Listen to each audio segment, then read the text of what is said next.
Fala galera, bom dia. Professor Luiz aqui na área. Ó, nós aqui de novo para mais uma aula de redação. Hashtag tamo junto, vai dar certo.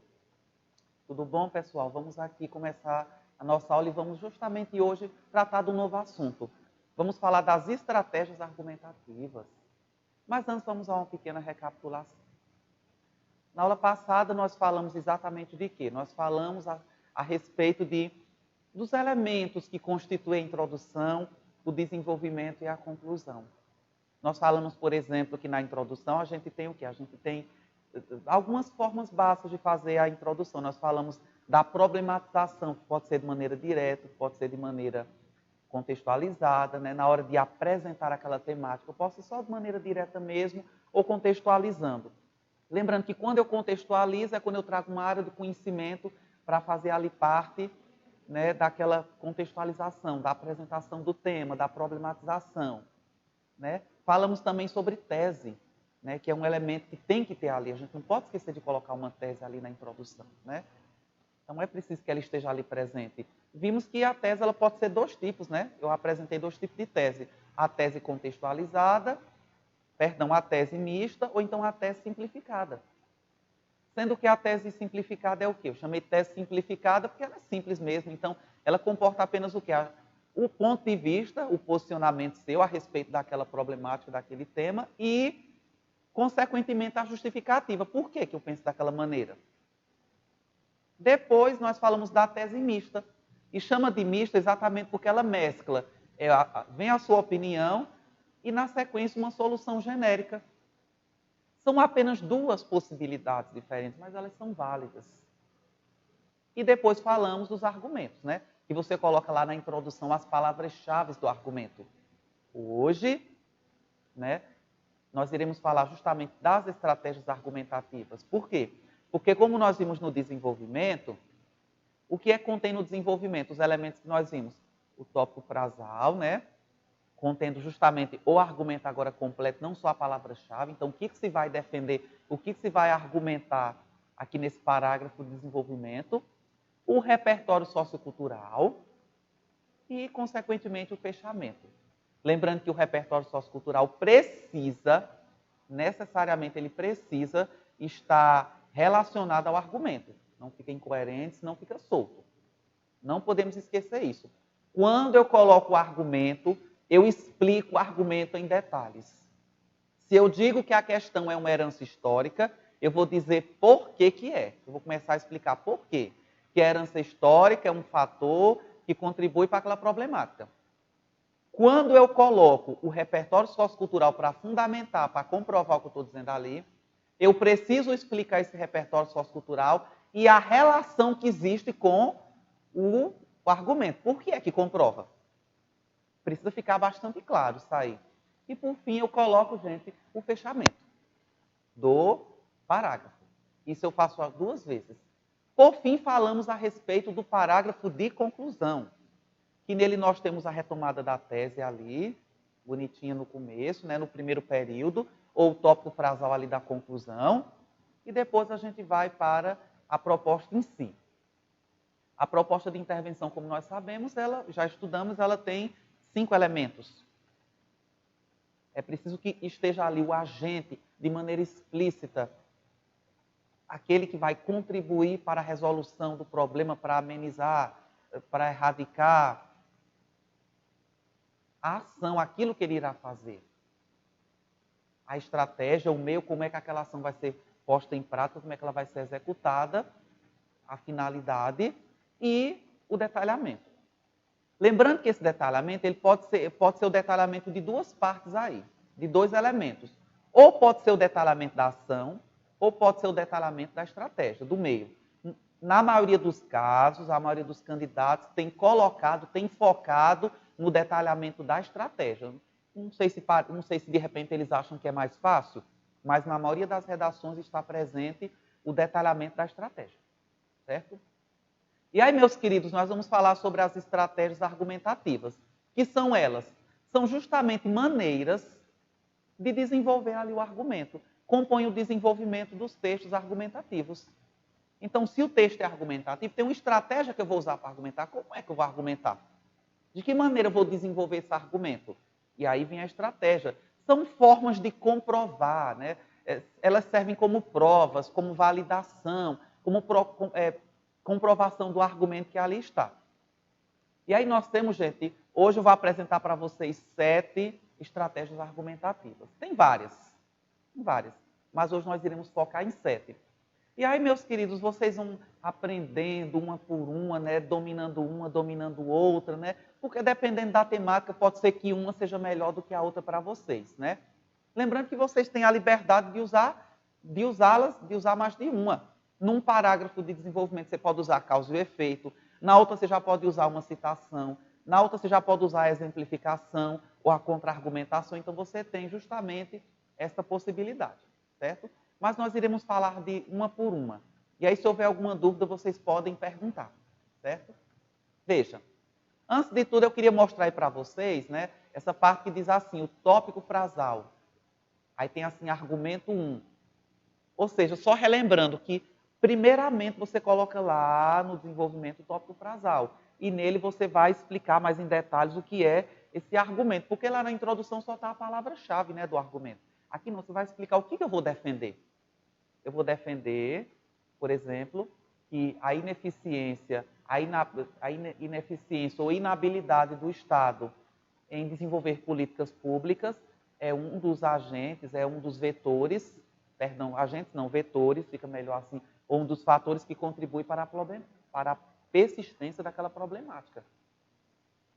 E aí, na sequência, eu vou explicar de que maneira é que o governo, o Estado, tem sido inábil no desenvolvimento dessas políticas públicas. O que é que ele está deixando de fazer que tem contribuído para isso? Certo? Ou então, de que maneira ele está agindo, mas que não está dando certo. Essas políticas públicas não estão tendo o efeito que é para ter. E depois, gente, aí, depois que você colocou o argumento que você explicou, é quando virá a estratégia argumentativa.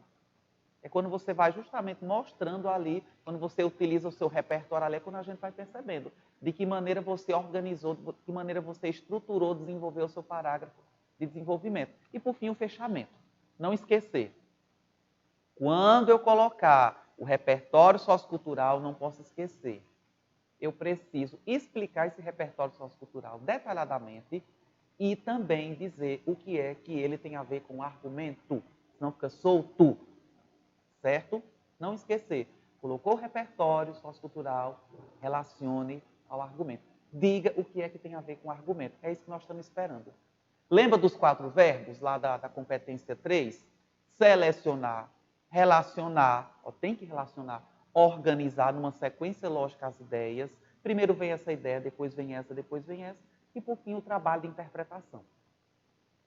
E o trabalho de interpretação vai envolver tanto você, produtor da redação, como eu também, que vou ler o teu texto e vou ver qual foi a interpretação que você deu ali para as informações, os fatos que estão ali presentes. Certo? Vamos, meus queridos, começar falando da estratégia argumentativa da causa e o efeito. Então, como o próprio nome diz, dentro do parágrafo ali, quando eu vou trabalhar com ela, eu coloco a causa, determinada problemática, e eu coloco, consequentemente, o seu efeito. A sua consequência. Então, no primeiro momento, está lá no tópico frasal a causa, tela lá toda explicadinha. Ou, de repente, se eu, ao invés de trabalhar com a causa, eu quiser trabalhar com a consequência, porque tem redação que o candidato, em vez de falar, por exemplo, da causa, por exemplo, qual é a consequência do uso sustentável da água, por exemplo? A redação que eu passei. E aí o candidato fala de 2 consequências. Por exemplo, aí ele resolve desenvolver uma consequência num parágrafo de desenvolvimento e a outra.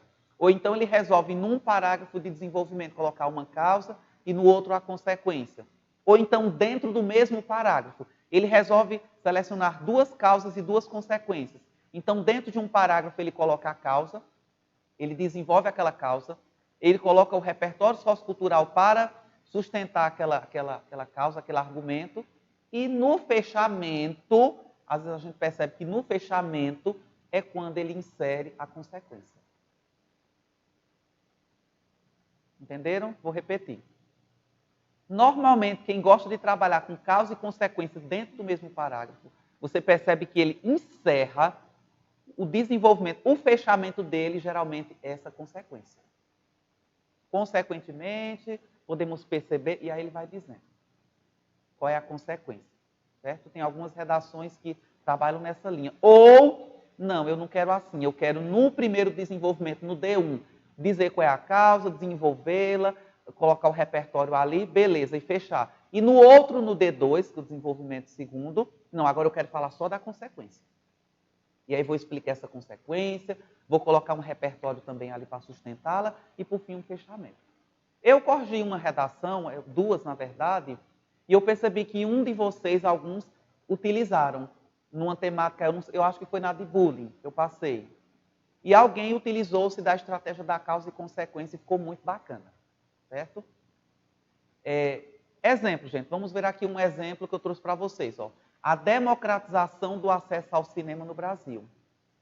Se vocês não se importarem, eu gostaria de ler as redações, eu trouxe redações inteiras, porque sempre vai ter gente que, de repente, ficou ainda com uma dúvida na introdução e na conclusão. Então, só para a gente reforçar, para não ficar nenhuma dúvida. Mas o nosso foco hoje é o desenvolvimento. Como desenvolver? Que estratégia argumentativa utilizar para desenvolver o argumento?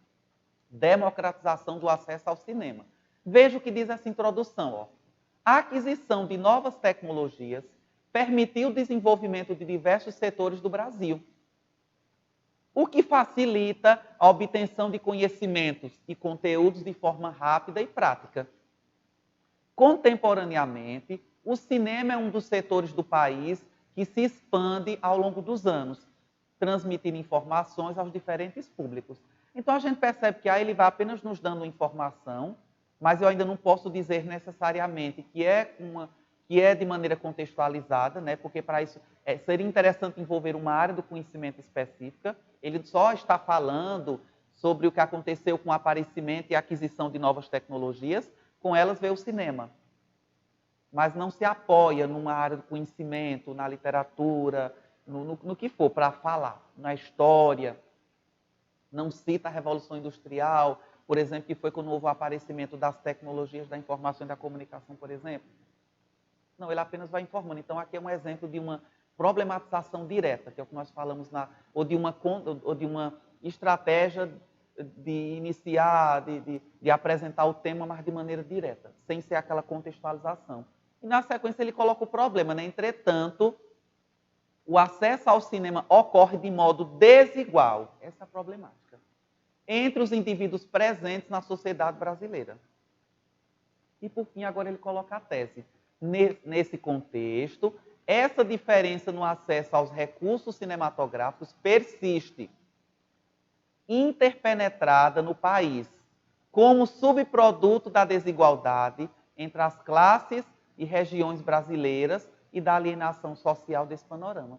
Então, aqui a gente tem uma tese simplificada, como ele diz que persiste, impenetrada no país como subproduto da... Então, aqui nós temos uma tese mais simplificada, nós não temos aquela tese mista, que seria justamente aquele modelo em que tem a opinião e, na sequência, nós temos uma solução genérica.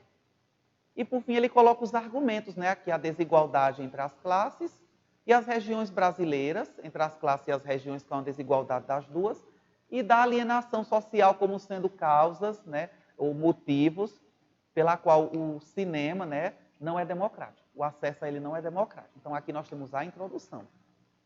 Agora, vejamos que no desenvolvimento, veja qual foi a estratégia que ele usou. Ele usou a causa e o efeito. Veja o que ele diz aqui, ó. Em uma primeira perspectiva, a desigualdade histórica brasileira apresenta íntima relação com a existência desse cenário. Tópico frasal aqui. Dentro dele nós temos o argumento que é a desigualdade histórica. E agora, na sequência, ele vai argumentar. Para isso, ele se apoia numa citação aqui de Jean-Jacques Rousseau, que diz o seguinte: segundo o filósofo Jean-Jacques Rousseau, em sua obra Contrato Social, a desigualdade social surgiu com base na noção da propriedade privada e na disputa por poder e riquezas entre os indivíduos. O que é que ele está fazendo aqui? Ele está explicando a origem da desigualdade social, só que para isso ele está usando quem?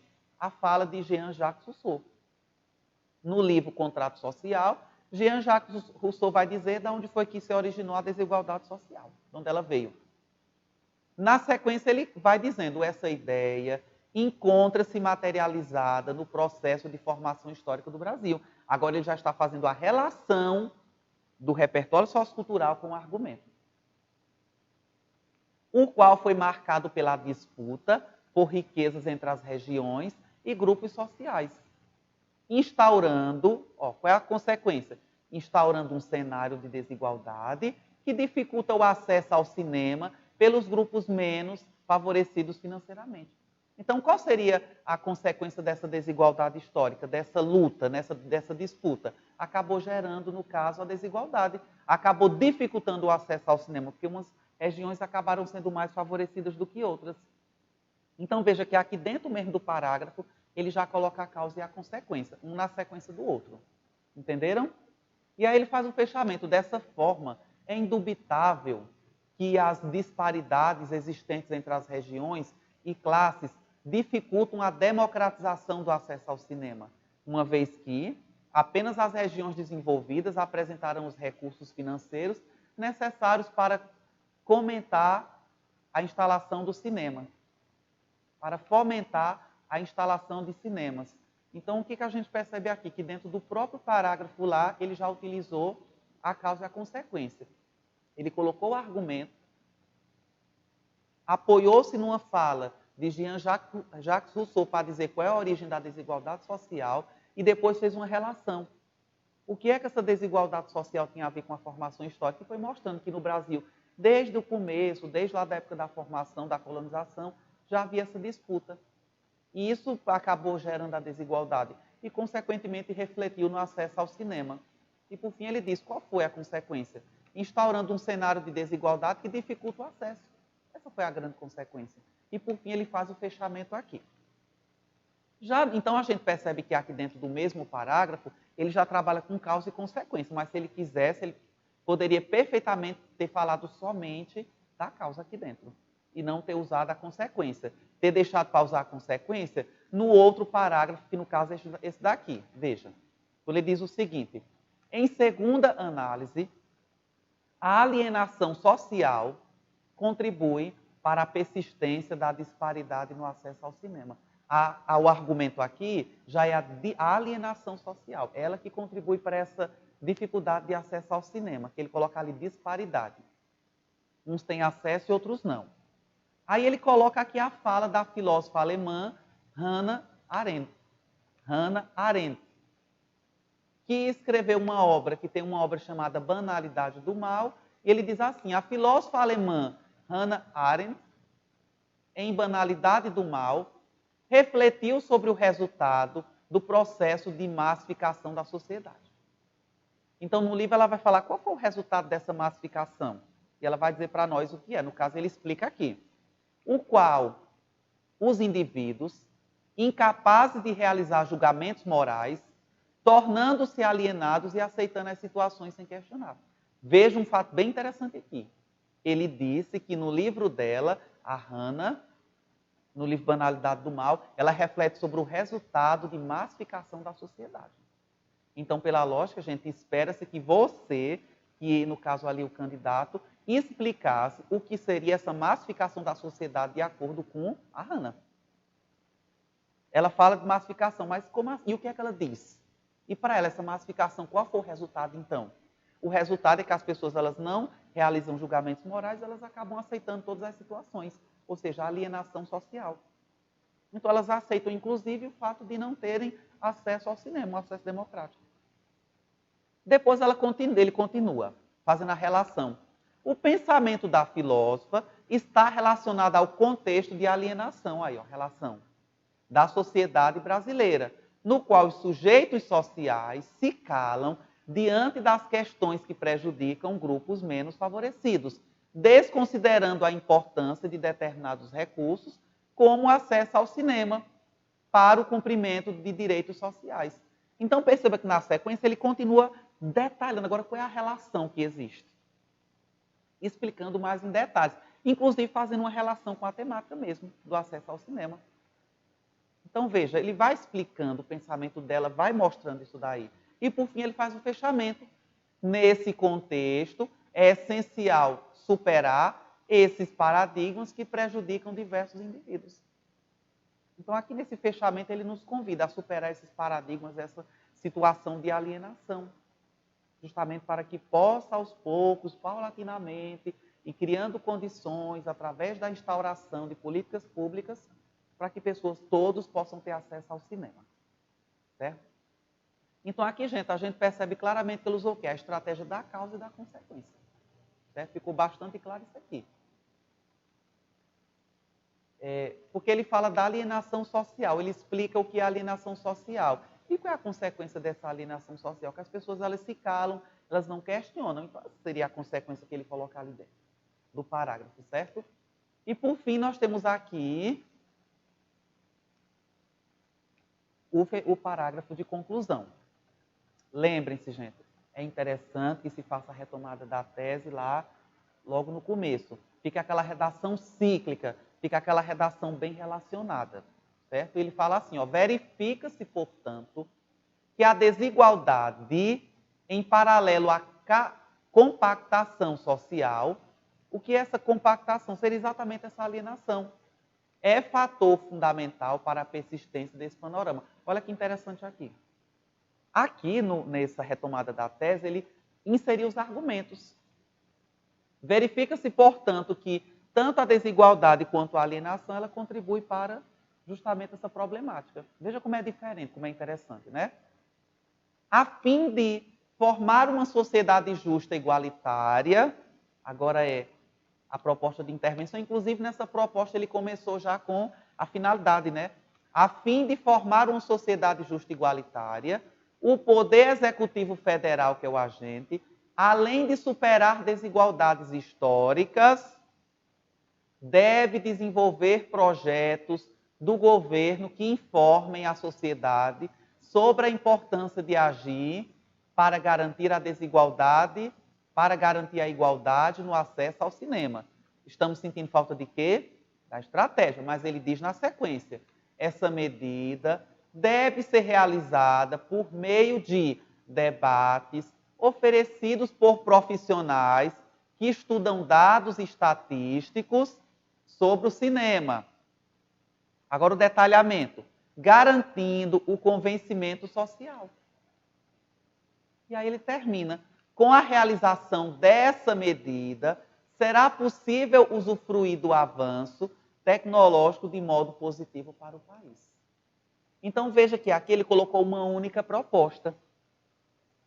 E, no caso aqui, o oferecimento de debates oferecidos pelos profissionais, de acordo com o candidato, vai ser uma proposta interessante para resolver a questão da desigualdade e da alienação. Então, é interessante, ele colocou uma, mas é interessante que fique duas, né, gente? Duas propostas, uma que possa resolver uma problemática de um argumento e outra do, certo? Então, vamos adiante. A próxima estratégia argumentativa é a contra-argumentação. Essa é muito interessante, muito bacana. Ela também, assim como a causa e o efeito, tanto pode acontecer dentro do mesmo parágrafo ou de um parágrafo para o outro. Normalmente, eu mais vejo as pessoas fazendo esse trabalho com parágrafos diferentes. Num desenvolvimento é uma argumentação, e na outra a contra-argumentação. Lembrando que esse nome contra-argumentação é porque eu vou colocar um argumento e eu vou me posicionar de maneira contra aquele argumento. O próprio argumento que eu coloquei num desenvolvimento, depois eu vou contra-argumentar. Então eu coloco ele e depois eu ataco ele. Certo? É como se numa metáfora, é como eu costuro de um lado, depois saio puxando o outro, descosturando. É uma metáfora, não sei nem se fui feliz na metáfora, mas seria mais ou menos isso. A contra-argumentação assemelha-se a uma oposição, já que apresenta posicionamentos diferentes. É como se eu dissesse num parágrafo, o benefício da tecnologia é bom, mas aí também ela apresenta malefícios. Então eu tenho o quê? Os lados opostos de uma mesma moeda, por exemplo. Ou eu argumento contra. No entanto, sua característica básica é de apresentar um posicionamento para depois questioná-lo, desconstruí-lo ou condená-lo. Esta é a principal característica. Condená-lo no sentido de discordar, né, de mostrar realmente o outro lado que não é bem daquela forma. Então, essa é a contra-argumentação. É totalmente diferente da causa e consequência. Aqui o foco é apresentar um argumento e depois desconstruí-lo, questioná-lo, condená-lo, discordar, mostrar o outro lado, o oposto a ele. Por exemplo, uma outra redação sobre acesso democrático ao cinema. Olha que interessante, gente, essa introdução aqui. Ó. A partir do avanço do desenvolvimento das grandes cidades brasileiras, ocorrido durante o século XX, decorrente do alastramento do capitalismo e do êxodo rural, o país passou por certas transformações que marcaram o modo de vida das populações dessas cidades, como o crescimento do número de salas de cinema em estabelecimentos comerciais. Aqui nós já percebemos uma contextualização, já temos um repertório sociocultural, a história, contribuindo aqui na apresentação e na problematização aqui da temática. Nesse contexto, é notável que a prática de frequentar o cinema se configura como uma forma de entretenimento, lazer no dia a dia das pessoas, né, já que surgiram tantas. No entanto, aí aqui ele já vai inserir a problematização. É perceptível que o acesso a tal ambiente não é garantido a 100% da população brasileira. E em seguida a tese, o que pressupõe uma discussão acerca dessa problemática. Veja, é uma tese simples. Depois que ele diz que o acesso não é 100% garantido à população brasileira, na sequência ele se posiciona, coloca a opinião dele. Então, por conta disso, é interessante e pressupõe uma discussão acerca dessa problemática. E está apenas nos convidando para discutir. E nem coloca. Por quê? Porque já está bastante implícito ali, né? bastante explícito. Por que é preciso haver essa discussão? Porque nem todos têm acesso garantido ao cinema. O acesso não é democrático. Então, a gente percebe aqui que nós temos todas as partes. A contextualizaçãozinha está muito bacana aqui. Um pouco de explicação dessa contextualização. Depois, a problematização e a tese. Perceba que aqui ele não colocou os argumentos na introdução. Porque os argumentos, o lugar fixo dele não é na introdução. O lugar fixo do argumento, por exemplo, é obrigatório que ele não vá faltar no desenvolvimento. Mas por que naquela introdução ali não tem o argumento? Provavelmente, quando a gente vai olhar para o espelho, provavelmente, quando a gente vai olhar para o espelho, a gente percebe que ficou a introdução muito gigante. E você vê que ele investiu bastante ali na contextualização. Por isso que, nesse caso aí, ele optou por não colocar. Provavelmente por essa razão. Aí agora no desenvolvimento, gente, veja como ele coloca um argumento e depois ele contra-argumenta.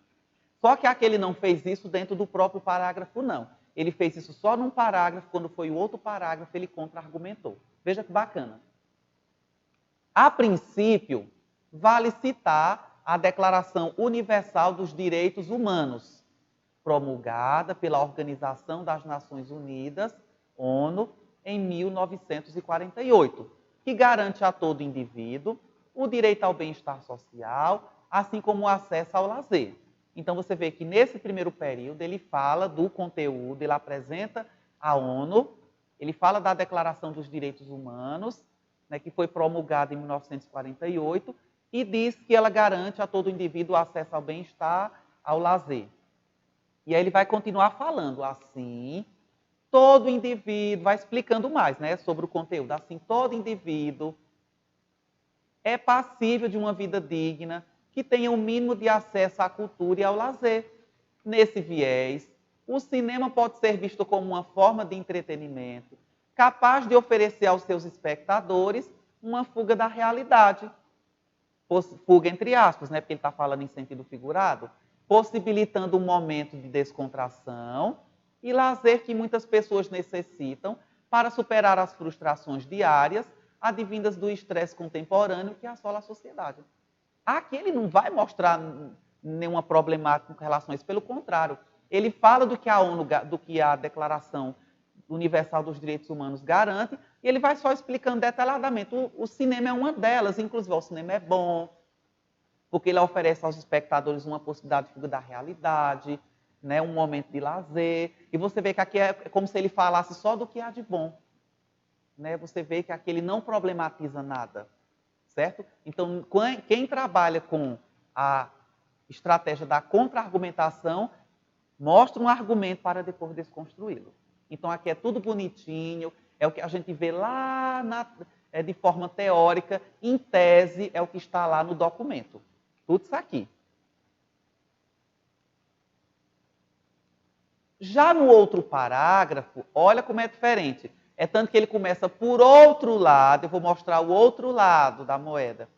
Por outro lado, é necessário, indubitavelmente, ou seja, sem dúvida, destacar o fato de que o Brasil ser um país extremamente desigual socialmente. Veja que isso aí já é oposto ao que ele falou. Que não possui uma democratização do acesso ao lazer. A Declaração Universal dos Direitos Humanos fala que o homem tem o direito ao lazer. Só que ele diz que o Brasil é desigual e nem sempre a democratização, né, no caso, o acesso ao lazer é democrático. Aí ele continua.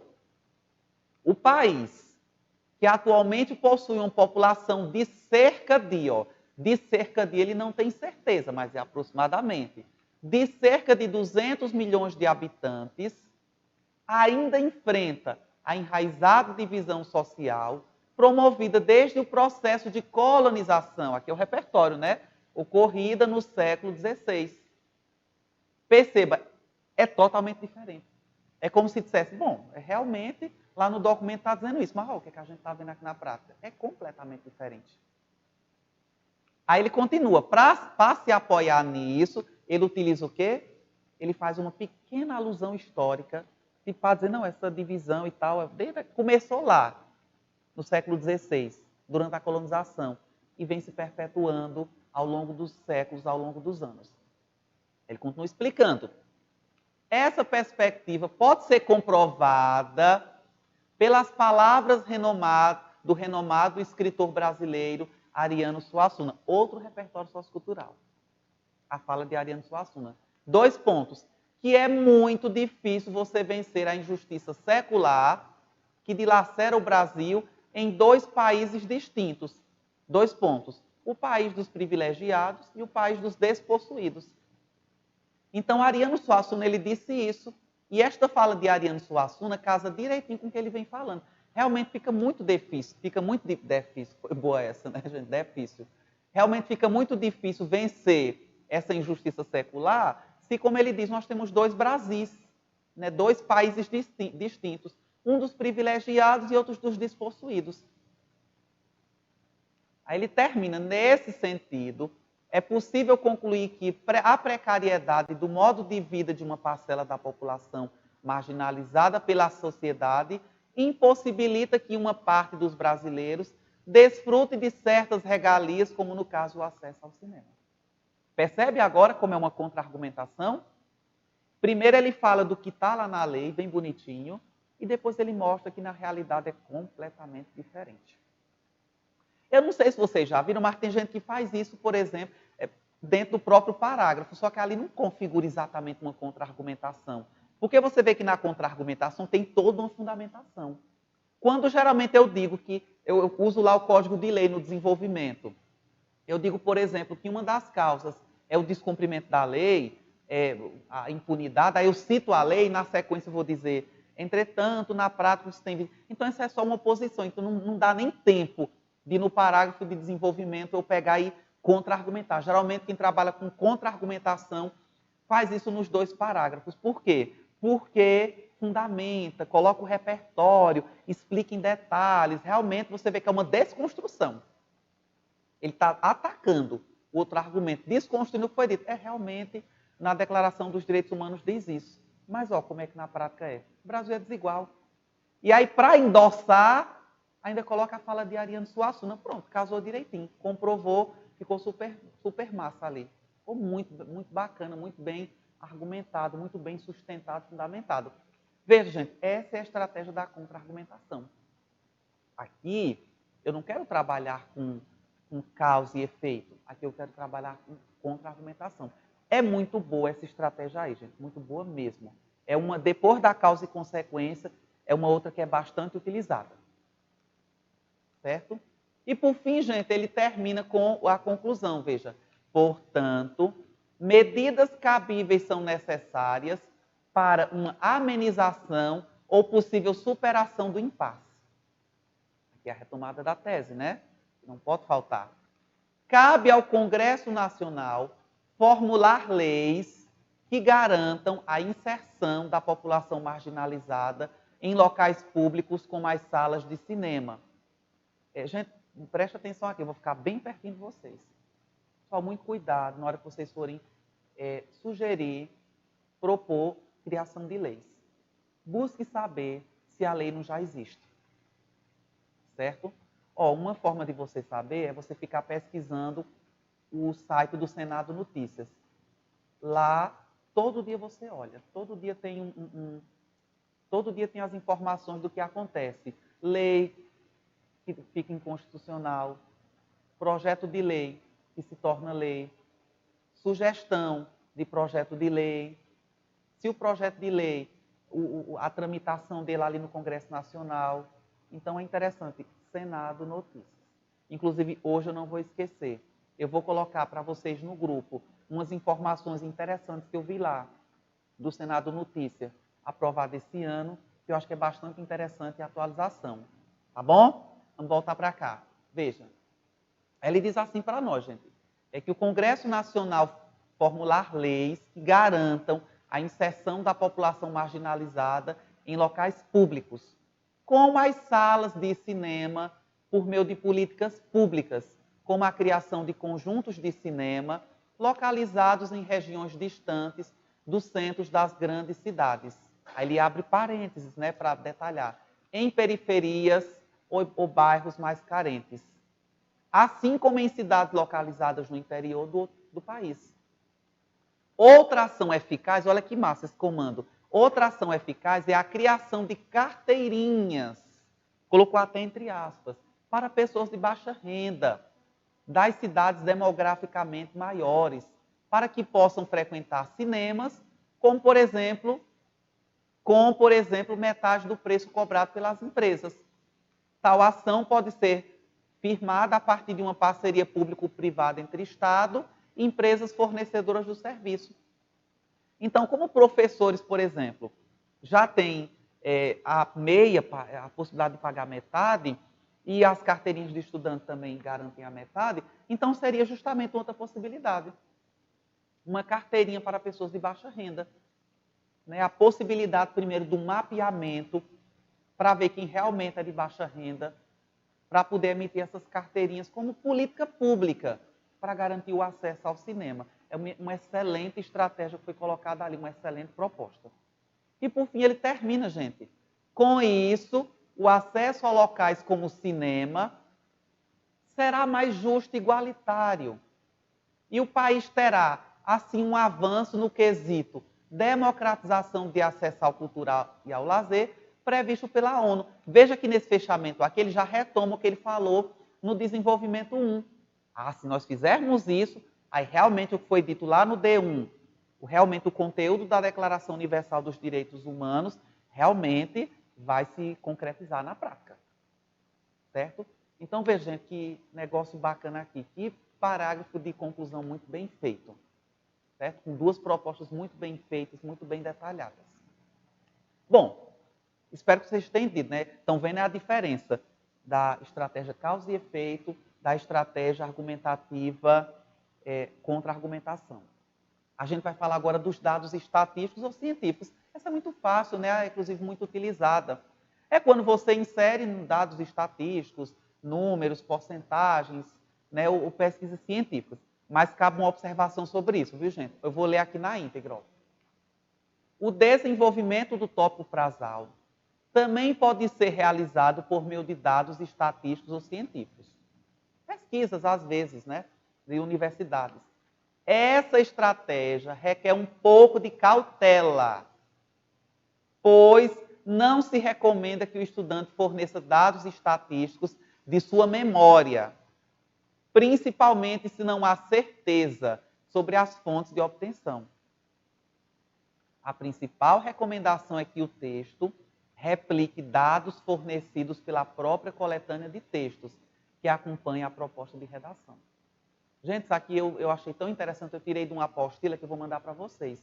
de um cursinho muito famoso aqui no Brasil. Eu achei massa e de renome. Por isso que eu digo, não, aqui tem peso essa informação, para não ficar parecendo que é achismo, que é a opinião de professor Luiz.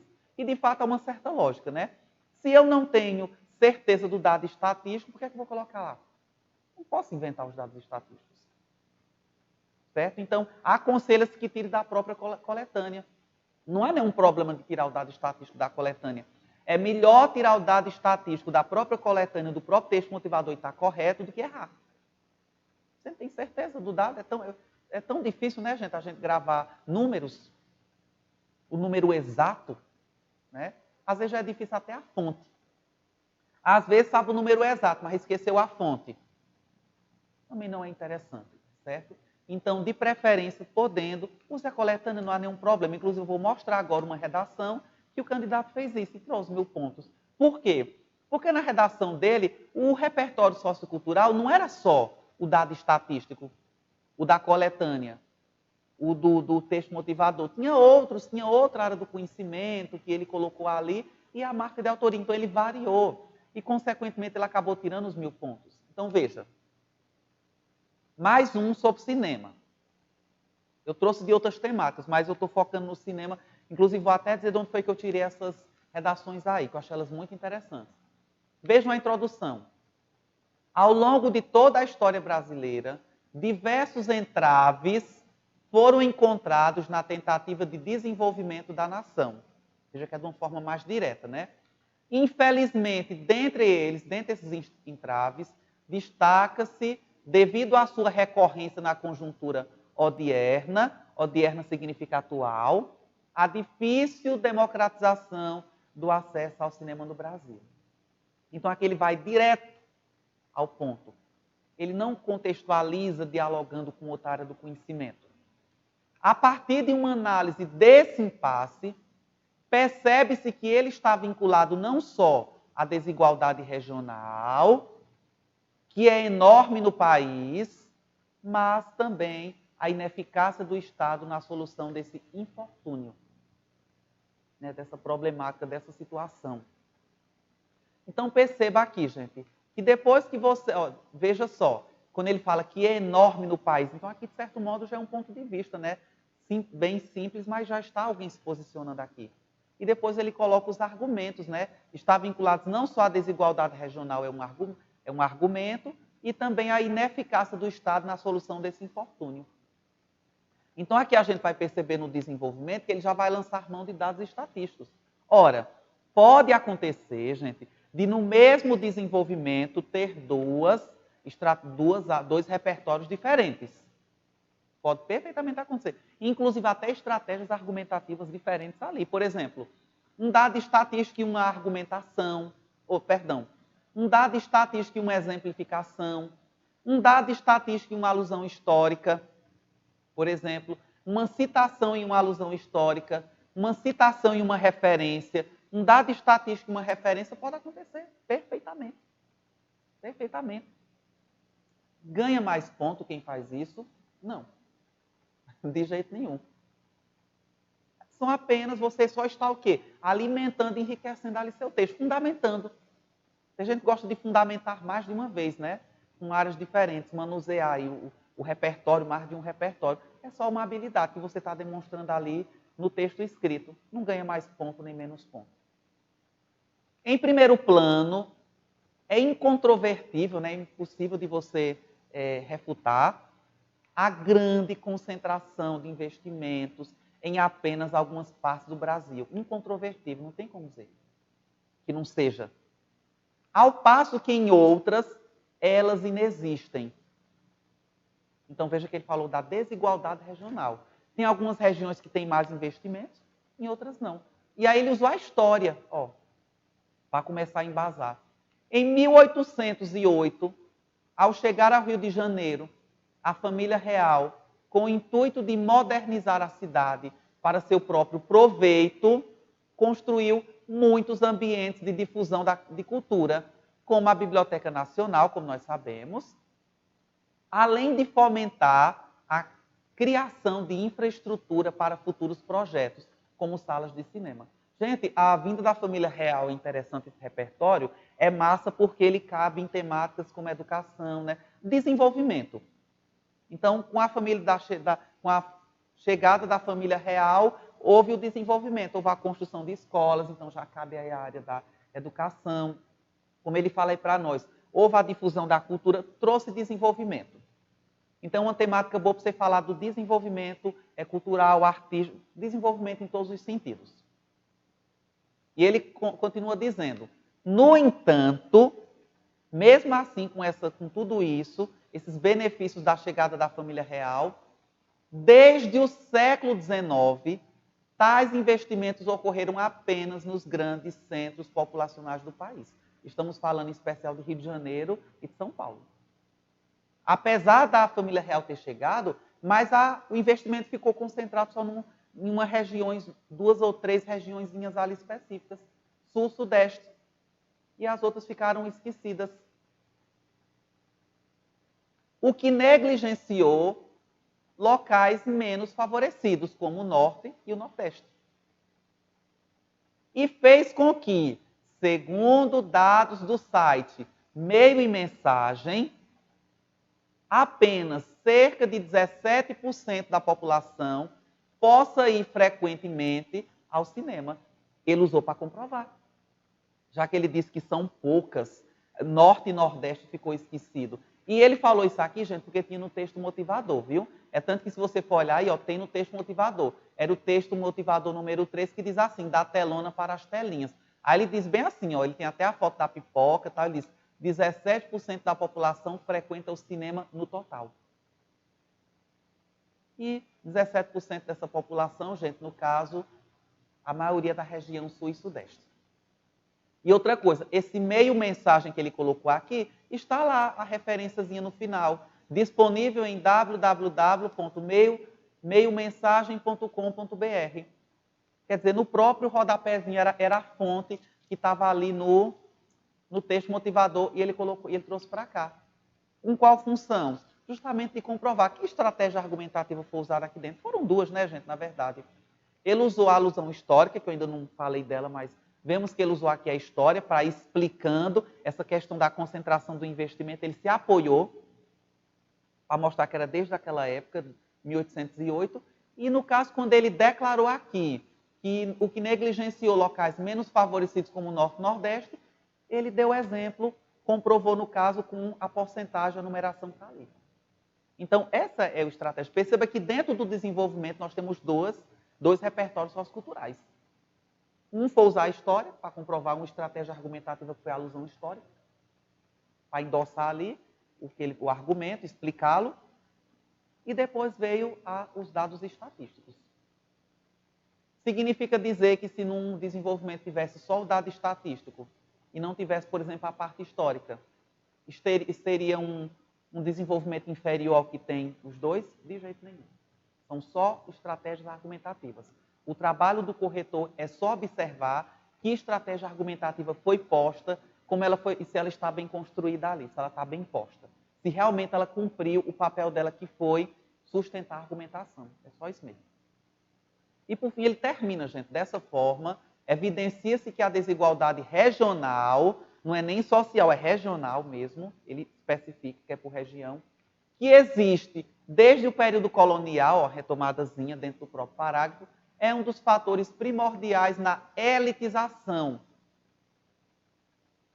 do acesso ao cinema. Né? Vira algo de elite, só um grupo específico que tem acesso, o que faz com que ele não seja democrático. Certo? E aí, gente, na sequência, quando a gente vai para o outro desenvolvimento, né, ele já não usa, né? Ele já não usa os dados estatísticos, mas também é um desenvolvimento muito bem feito, muito bem construído, né? E aí eu vou pedir que vocês leiam ele em casa, né? Depois faça a leitura aí sozinho, que eu já quero passar para outra estratégia argumentativa, certo? Ó, aí tem 2 cartilhas que eu queria mostrar para vocês, que eu achei muito interessante esse projeto. Nós temos a cartilha Redação 1000 de 2018 e nós temos a cartilha Redação 1000 de 2019. Elas estão disponíveis lá no site G1, né, um projeto que teve à frente aquele Lucas Felp, ele esteve lá à frente. Então, o que são essas cartilhas aí? Nada mais é do que a coletânea dos espelhos, né, da redação e, consequentemente, a redação digitada, né, de candidatos que tiraram 1000 pontos. Para que isso aí?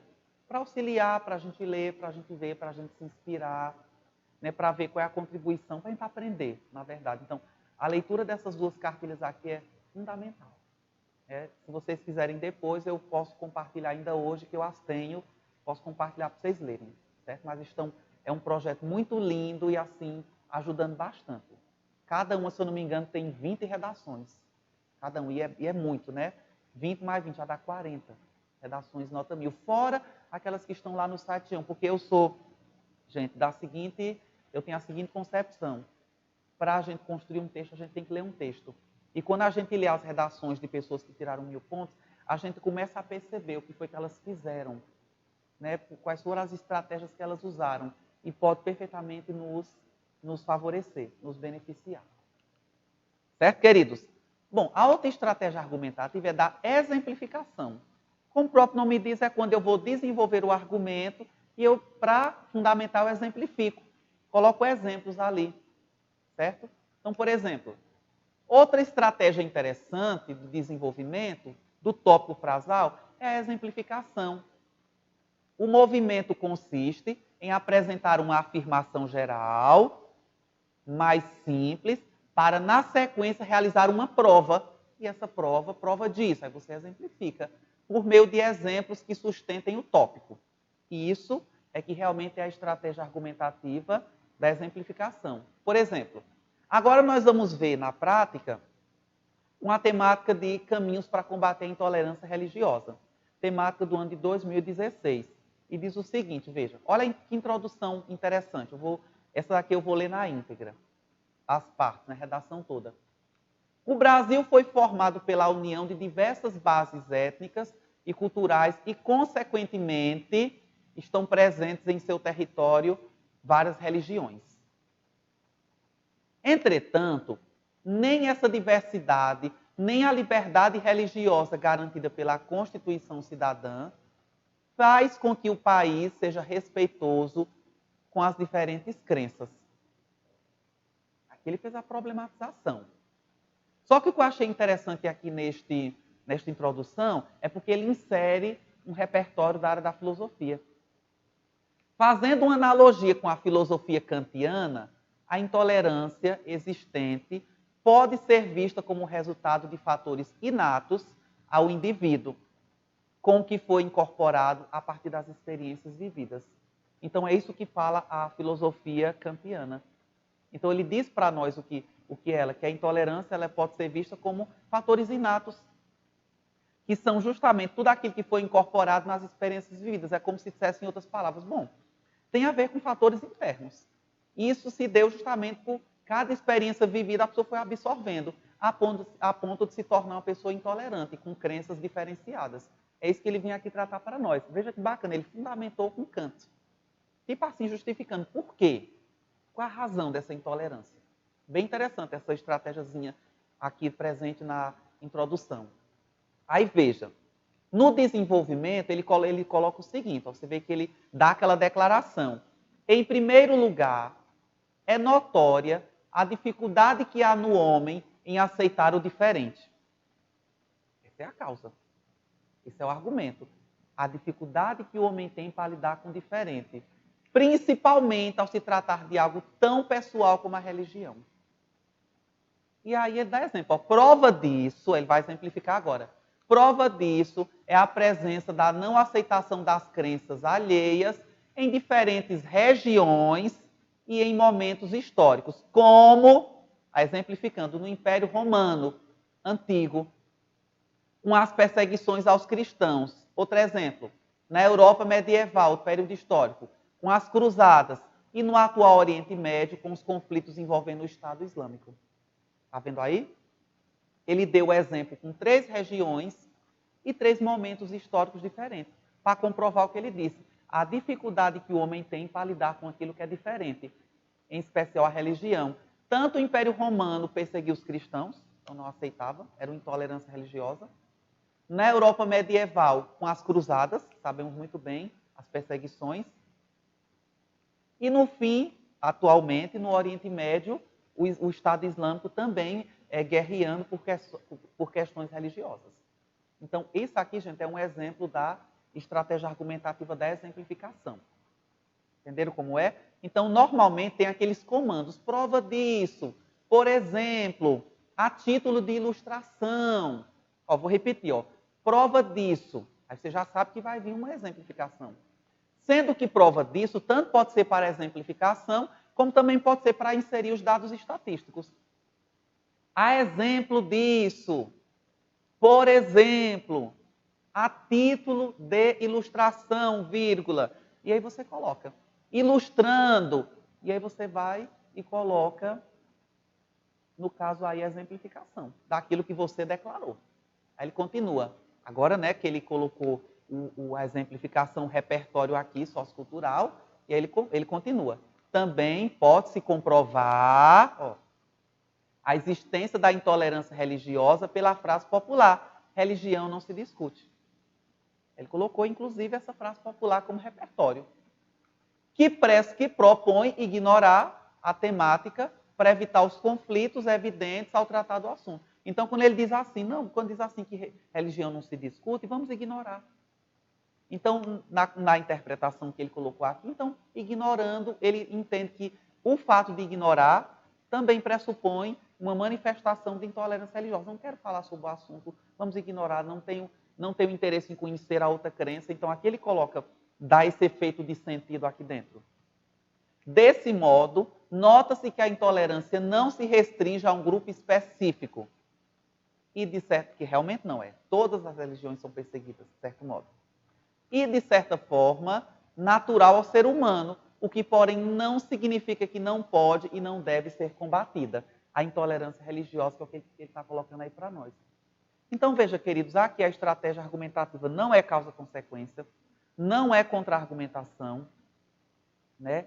E, no caso, seria a exemplificação, pelo que nós estamos vendo aqui. Não é também dados estatísticos, não está presente aqui. Se tivesse, beleza, nós teríamos duas. A exemplificação, os dados estatísticos. Aqui nele colocou tão somente a exemplificação. Olhe o outro desenvolvimento, como já é diferente. A estratégia.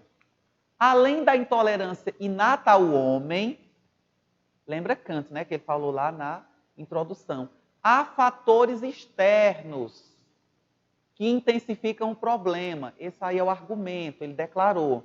E que fatores externos serão esses? Aí ele começa a falar. No cenário brasileiro, o processo colonizador e seus legados, que perduram até hoje, são os principais agravantes desse preconceito. Ele já vai usar a história, então o fator externo aí é a história. Em especial, o processo colonizador. Então, pressupõe, gente, que se ele falou que é fator externo, se ele falou que é o processo colonizador, o que é que nós estamos esperando que ele faça? Que ele comece a explicar isso daí, como é. E ele diz, desde a chegada dos europeus no país, as religiões diferentes da oficial são discriminadas. Logo no início da colonização, o processo de catequização dos nativos foi incentivado, o que demonstra o desrespeito com as religiões indígenas e, décadas depois, com o início do tráfico negreiro. Houve também perseguições às religiões afro-brasileiras e a construção de uma imagem negativa acerca delas. Está vendo? Agora sim. Fatores externos à história, em especial a época da colonização, e depois ele explicou bem detalhadamente. Ele foi fazer todo o detalhamento histórico para a gente ver como foi isso daí. Essa intolerância religiosa, esse fator externo que contribui para essa intolerância. Entendeu como as coisas elas são relacionadas, selecionadas, organizadas em hierarquia, né? Veja como tem uma organização, hierarquia. Primeiro eu coloquei o argumento. Depois eu falei do processo colonizador. Eu expliquei que fator externo é esse na sequência, organização. E depois eu fui detalhar, explicar em detalhe. E por fim, eu fiz o fechamento, quando ele diz, toda essa mentalidade perpetuou-se no ideário coletivo brasileiro, E apesar dos avanços legais, faz com que essas religiões, veja, ele falou essas porque está bastante claro, né? Ele falou da indígena, da questão indígena, ele falou no caso da religião afro-brasileira, africana, por isso que ele usou essas, retomando o que ele já disse. Sejam mais afetadas pela intolerância. Então, veja, aqui dentro nós não temos nesse parágrafo, a estratégia argumentativa aqui foi a alusão histórica. Ele usou a história para explicar, diferentemente do outro que ele usou a exemplificação. Veja, 2 parágrafos de desenvolvimento diferentes, 2 estratégias argumentativas diferentes. Não há nenhum problema. Inclusive, alguém perguntou na aula passada que eu lembre. Luiz, se eu usasse a filosofia 2 vezes, haveria algum problema? Não. Simplesmente você estaria usando a mesma estratégia argumentativa em parágrafos diferentes. Se no momento não foi possível utilizar as 2, o importante é que você consiga desenvolver e comprovar seu argumento. É isso que realmente é importante. Certo, gente? Podendo diferenciar, vamos dizer assim, podendo variar, a estratégia seria boa. Mas, se não for possível, não tem problema. Até porque, gente, por exemplo, quem trabalha com com contra-argumentação, é uma estratégia só que usada num parágrafo e outra. Nem por isso deixa tirar os 1000 pontos. Vamos ver a conclusão dessa redação aqui de intolerância religiosa. É necessário, pois, que se reverbera a mentalidade retrógrada e preconceituosa predominante no Brasil. Para tal, o Estado deve veicular campanhas de conscientização na TV e na internet, que informem a população sobre a diversidade religiosa do país e a necessidade de respeitá-las. Então você vê aqui claramente, né? O Estado ele tem que veicular campanhas de conscientização. Aí fala que é na TV, que é na internet. Aí veja o detalhamento. Essas campanhas informem a população sobre a diversidade religiosa do país e a necessidade de respeitá-las. Ele ainda fala mais. Essas campanhas também podem, para facilitar a detecção e o combate ao problema. Essas campanhas também podem divulgar contatos para denúncia de casos de intolerância religiosa. Então, ele fala de uma forma mais detalhada sobre essas campanhas de conscientização. Aí, na sequência, ele usou concomitantemente. Sabemos que concomitantemente não é ao mesmo tempo. Então, enquanto estará um agente trabalhando na conscientização, no caso aí o Estado, ao mesmo tempo, concomitantemente, nós já temos o quê? É fundamental o papel da escola. Então, enquanto o Estado está investindo aí nas campanhas, a escola, já ali numa escola ao mesmo tempo, já está desenvolvendo uma outra proposta, já está realizando uma outra intervenção. Ele diz aqui, ó, é fundamental o papel da escola de pregar a tolerância. Pregar a tolerância. Já que, segundo Immanuel Kant, o homem é aquilo que a educação faz dele. Ora, veja que massa, ele colocou um repertório aí dentro. Immanuel Kant diz que o homem é aquilo que a educação faz dele. Então, aquilo que a escola fizer com ele, posteriormente é o que ele será e refletirá na sociedade. Portanto, já que Immanuel Kant disse, já que ele disse que a escola tem um papel fundamental e que Immanuel Kant diz que o homem é aquilo que a educação faz dele, portanto, a escola deve fazer o quê? Promover palestras. Já que ela vai pregar a tolerância, ela vai pregar como? Promover palestras sobre as diferenças, sobre as diferentes crenças do país. Ministradas por especialistas na área, que tem que ser alguém que conheça. Então, aí seria interessante até uma parceria com as universidades, né? Curso de História, curso de Filosofia, curso de Sociologia, com esses cursos da área de Humanas, né? Certamente são os que mais estudam. Ou por membros dessas religiões. Às vezes conhece alguém que pode perfeitamente vir palestrar de uma religião específica, a fim de quebrar estereótipos preconceituosos e tornar os jovens mais tolerantes. Então, veja, que proposta de intervenção interessante. O que é mais interessante aqui, gente, né, além da palavra concomitante, é o uso do repertório. Então, veja, o repertório sociocultural aqui, que é a fala de Immanuel Kant, qual foi a proposta dele? justamente endossar essa fala quando diz que a escola é importante, é fundamental pregar tolerância. Né? E aí ele endossa, ó, inclusive Manuel Kant diz que a educação é aquilo que faz. O homem é aquilo que a educação faz dele. Então é a escola que vai justamente intervir, criar condições para que o homem ele não aos poucos ele passe a ter um olhar mais tolerante para as outras crenças. E, consequentemente, a escola vai estar fazendo com ele aquilo que, posteriormente, ele vai refletir e atuar na sociedade. Certo, gente? Tem uma outra, gente, que é interessante, que é de Karl Mannheim, uma que diz assim, o que se faz com as crianças é o que elas farão com a sociedade. Karl Mannheim, o que se faz com as crianças é o que elas farão com a sociedade.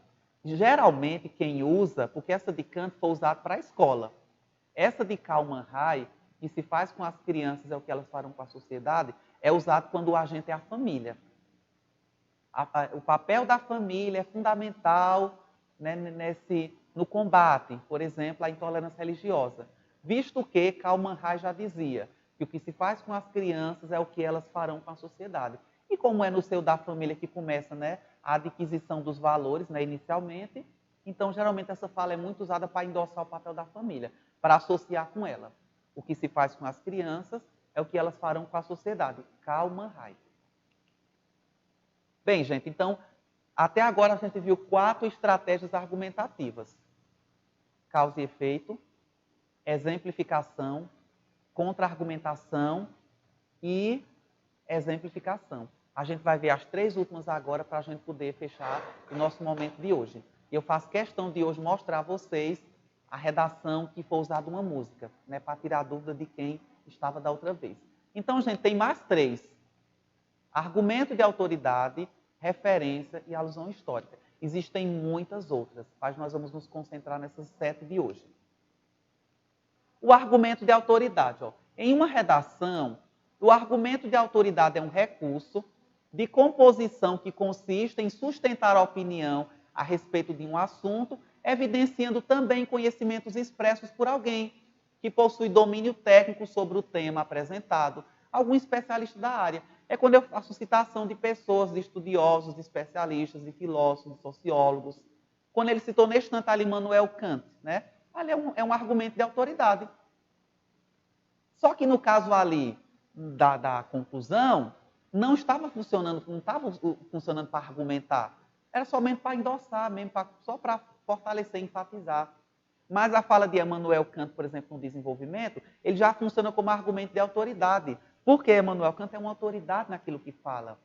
Tudo que ele escreveu foi validado no meio científico. Então, a fala dele pode ser perfeitamente usada para fundamentar, para argumentar algo.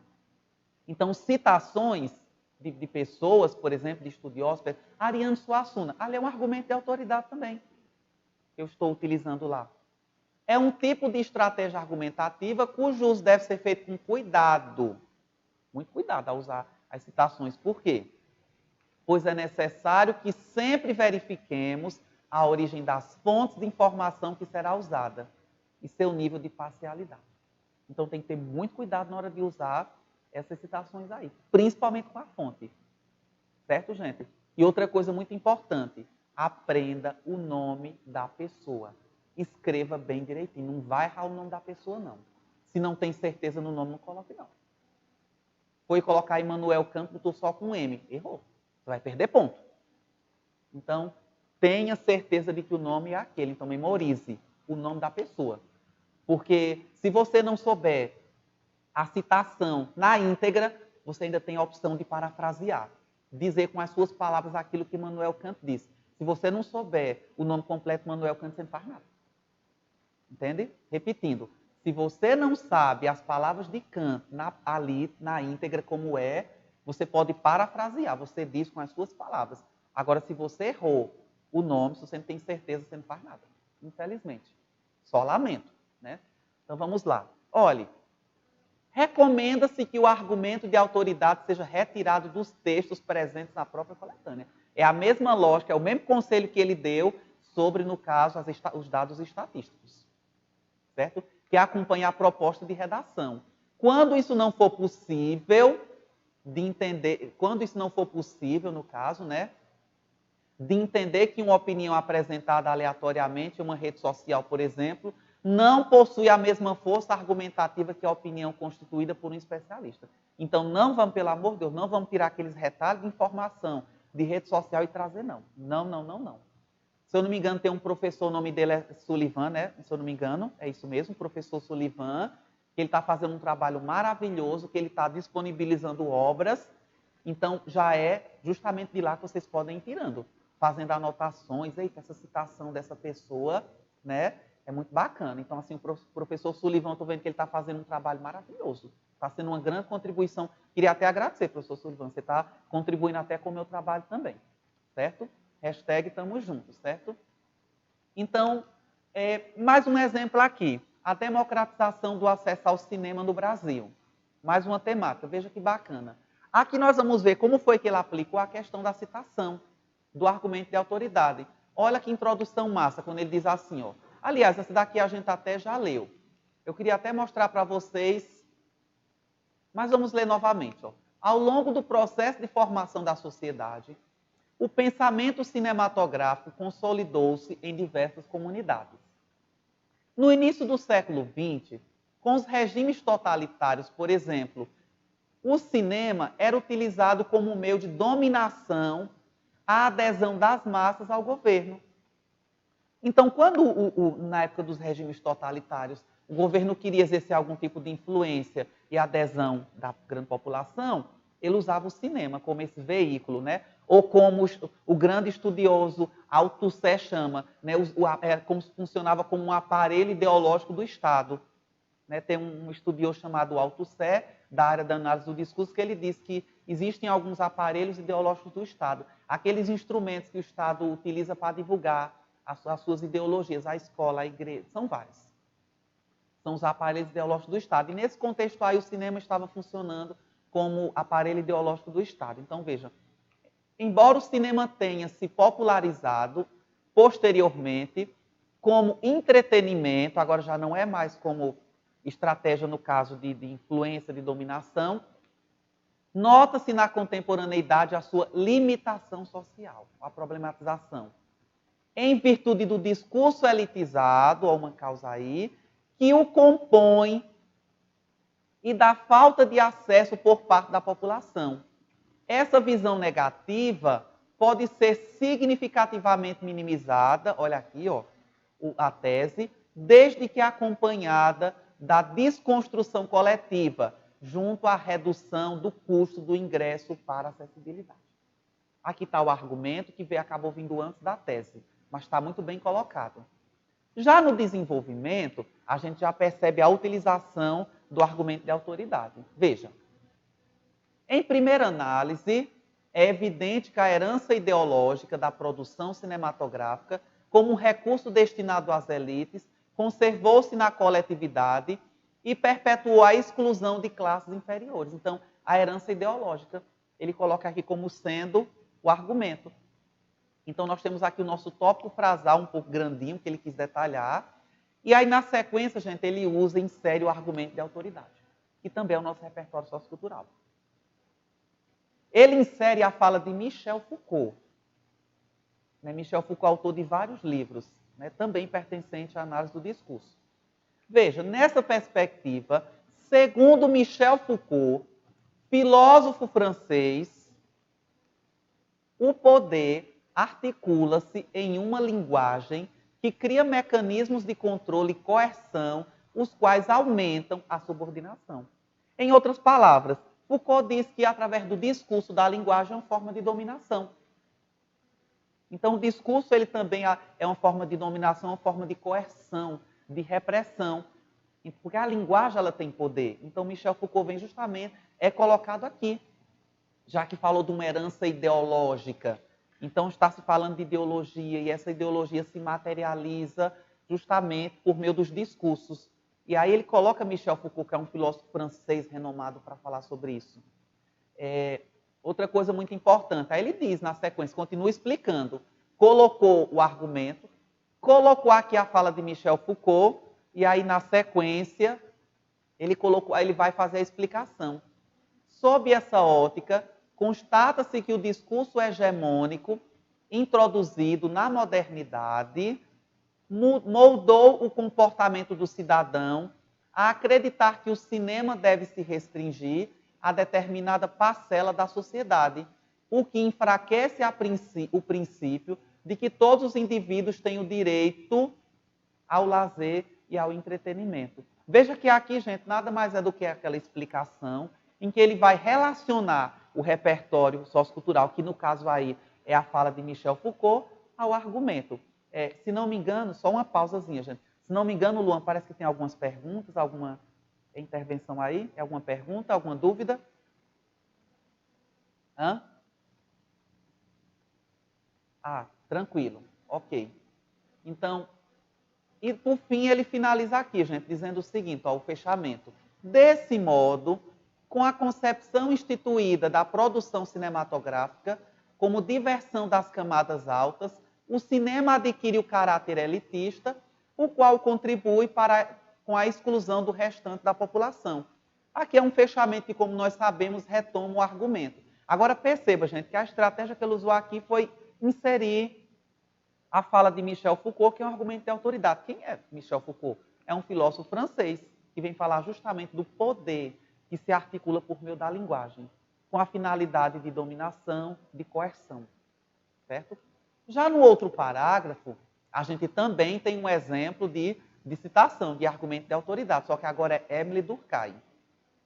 E diz o seguinte, ó, além disso, uma comunidade que restringe o acesso ao cinema por meio do custo do ingresso, então aqui veja que o argumento é esse, representa um retrocesso para a coletividade que preza por igualdade. Interessante que aqui, né, gente, ele coloca, no caso aqui, a restrição do acesso por meio do custo, ele ainda coloca uma consequênciazinha. A consequência é o retrocesso. A sociedade ela acaba retrocedendo no que diz respeito à igualdade. Não tem igualdade. É retrocesso. E aí ele coloca agora uma fala, um argumento de autoridade para poder endossar isso aí. Nesse sentido, na teoria da percepção do estado da sociedade, de Émile Durkheim, ele apresenta a teoria dele, que é um sociólogo francês, abrange-se duas visões, normal e patológica. Então, agora ele colocou aqui uma fala de Émile Durkheim, que na sequência ele deverá explicar em detalhes o que é que este repertório, que essa fala de Émile Durkheim tem a ver com o argumento. Por que é que comprova que tem a ver? Gente, isso é algo que a maioria não faz. Então, vamos lembrar. Coloquei o argumento, coloquei o repertório, eu tenho por obrigação escrever, na sequência dizer o que é que tem a ver. Eu tenho que relacionar. Seguindo essa linha de pensamento, observa-se que um ambiente patológico, por exemplo, em crise, rompe com o seu desenvolvimento, visto que um sistema desigual não favorece o progresso coletivo. É como você está dizendo, ora, se a gente está num ambiente patológico, doença, né, patologia de doença, está ali num ambiente patológico, um ambiente que não é sadio, então isso vai favorecer, no caso, a desigualdade. Vai ferir o bem coletivo ali, o direito. Dessa forma, com a disponibilidade de ir ao cinema mediada pelo preço, que não leva em consideração a renda regional, a democratização torna-se inviável. Então, o problema aqui que ele mostra, pelo qual o cinema não é democrático, o acesso, é a questão mesmo do valor do ingresso. E nós lembremos que alguém colocou como sugestão, em redação anterior, né? Lembrem, a questão de criar a carteirinha para o povo de baixa renda, para eles poderem pagar só metade, ou um preço mais acessível. Certo, gente?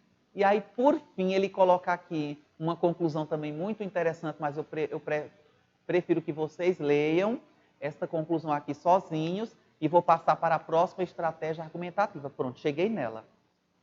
Agora sim vou responder a pergunta de quem falou. Pode usar música? Vamos ver se pode. É claro que pode. Veja, a referência. Aqui é uma parte muito interessante.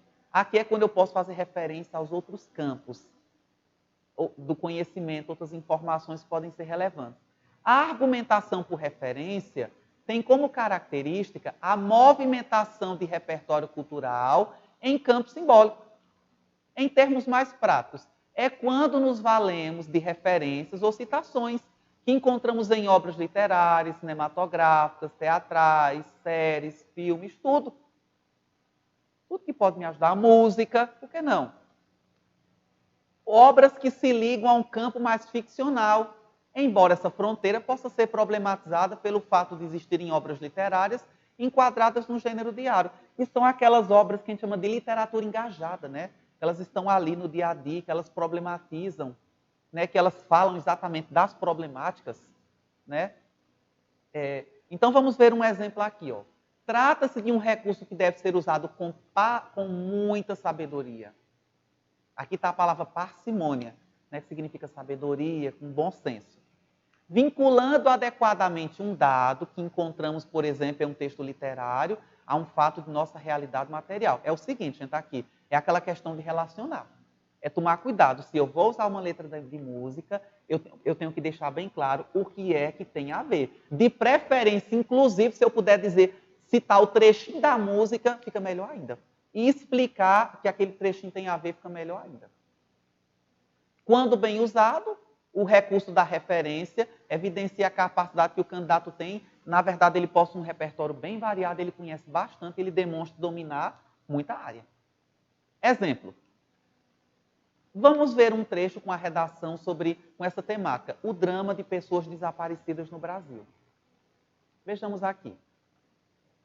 Vou ler tudo, olha que essa daqui eu vou ler na íntegra, faço questão.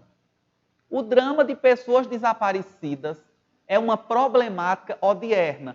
A palavra odierna significa hoje, vem do latim hodie, significa hoje, odierna, odiernamente. É uma problemática atual, a qual no Brasil acomete, em média, 190 dias, 190 pessoas por dia, segundo o Fórum Brasileiro de Segurança Pública. Veja que aqui ele deu uma declaração e ele comprovou, usou aqui, né, uma comprovação, né, do Fórum de Segurança Pública, que é um argumento de autoridade. Aliás, é uma informação que vem para comprovar. Assim, é demasiado basilar promover políticas, quando ele fala que é demasiado basilar, que é uma base, que é importante, que é fundamental, que é de base, promover políticas públicas que potencializem os aparatos nacionais de cadastro e de busca por pessoas nessa situação. Veja que aqui, gente, nós já temos a tese mista, né? Ele diz, é demasiado basilar, promover políticas basilar, então ele já está dando a opinião dele e, na sequência, sugerindo dando uma proposta de intervenção genérica, promover políticas públicas que potencializem os aparatos nacionais de cadastro, aparatos nacionais de cadastro e de busca por pessoas nessa situação. Veja que ele não vai dizer quais são as políticas públicas, por isso que é algo geral. Ele vai especificar essa solução, essa proposta de intervenção lá na conclusão.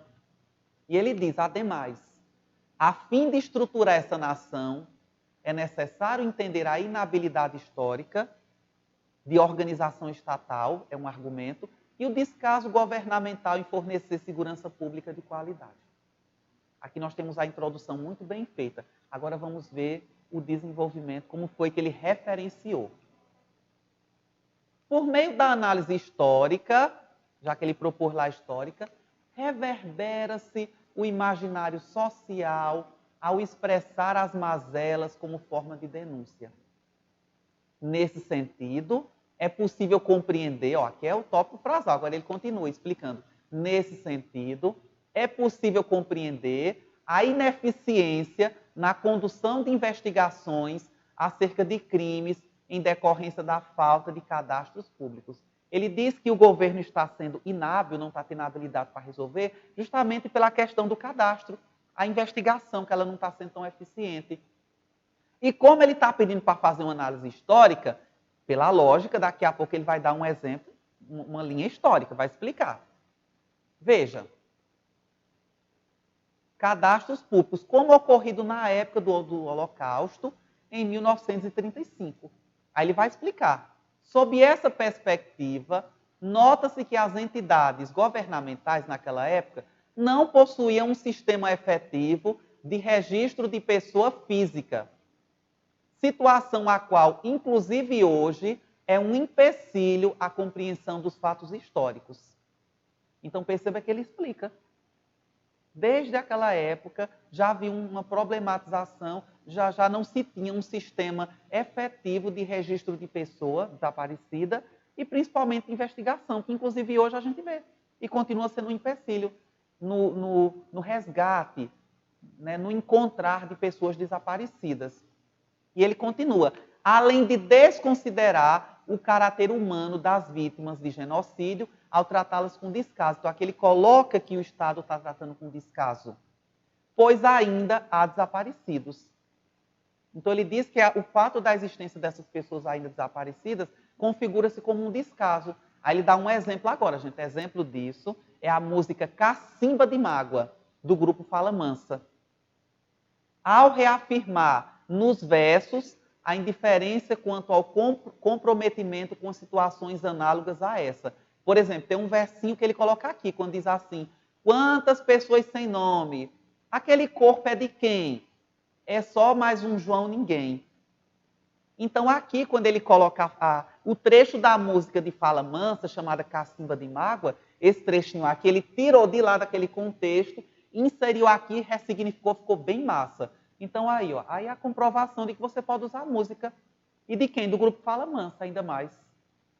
Para quê? Justamente para comprovar justamente o que ele afirmou, que existe um descaso, certo? Vamos finalizar aqui com o próximo desenvolvimento, porque eu fui avisado que só tenho 2 minutos, né? Que pena.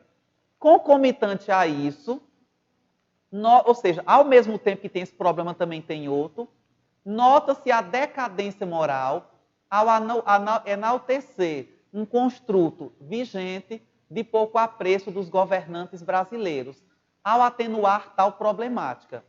Então, aqui nós temos novamente o desenvolvimento, né? E nele nós temos aqui falando da decadência moral, que é justamente a questão do apreço dos governantes brasileiros que atenuam tal problemática. E aí ele vai explicando agora. A partir desse contexto, é perceptível a inabilidade política em fornecer adequadamente a segurança pública. Por isso que pessoas desaparecem. Tampouco aprimorar os mecanismos de busca para casos de sumiço. Então, isso é a inabilidade do Estado. E agora ele vai comprovar. Esse fato vai de encontro à tese do filósofo John Locke, que trata da finalidade primordial do Estado, a garantia dos direitos humanos no contrato social. O contrato social seria justamente esse, né? Todos têm a lei, né? E ela, não sei se vou falar com propriedade, mas garantia do obrigação do Estado garantir os direitos humanos, né? E de certo, através justamente do cumprimento da lei, nos assegurar aquilo que a lei nos dá como direito. Então, isso é a questão do contrato social, por exemplo. E ele fala, né, ele ainda continua, essa realidade vai de encontro à tese de John Locke, que realidade não fornece adequadamente a segurança pública e também não aprimora os mecanismos. Ora, se a finalidade do Estado, de acordo com John Locke, é a garantia dos direitos humanos, se o governo não está garantindo os direitos humanos, já está indo contra. E ele ainda reforça com outra música. Essa realidade aí, de descaso, de inabilidade, é reafirmada na música. Que tiro foi esse? Do músico Gabriel Pensador. Ao expor a morosidade, ou seja, a lentidão, morosidade é lentidão, estatal, nos versos, quando ele diz assim, ó, botou os versos, seguem covardes as autoridades, se fazem de cegos, surdos, parece absurdos, mas é isso que acontece. Então, esse trecho aqui, ele comprova a morosidade do Estado. O Estado parece que é moroso, é lento, é inábil, não consegue resolver essa questão das pessoas desaparecidas. Certo? E aí, gente, por conta do tempo, nós temos aqui a alusão histórica que eu não vou detalhar aqui, porque só lendo vocês conseguem, é muito simples, inclusive a gente até viu. É quando eu uso a história, ali na comprovação, no caso ali dos argumentos. Então, gente, fazendo uma recapitulação, nós vimos hoje, meus queridos, a questão das estratégias argumentativas, né? Nós vimos 7 estratégias, e elas são fundamentais na construção da argumentação. Então, vocês têm a missão de aprendê-las, vamos aprimorá-las. Lembrem-se que o erro ele faz parte da aprendizagem, é natural que se erre, porque o erro significa dizer que você está no caminho certo, você está chegando lá. Então, continuem praticando. Coloquei aqui no grupo a nova proposta de redação, façam, né, que aí nós vamos interagindo, estarei aberto às dúvidas possíveis. E vão tendo paciência, porque aos poucos eu irei corrigindo e dando feedback a cada um de vocês, certo? Então, um forte abraço para todos. Na nossa próxima aula a gente já vai estudar um outro assunto. Lembrem-se, rumo aos 1000 pontos. Hashtag tamo junto, vai dar certo. Um forte abraço a todos, um bom final de semana e um bom descanso. Até breve.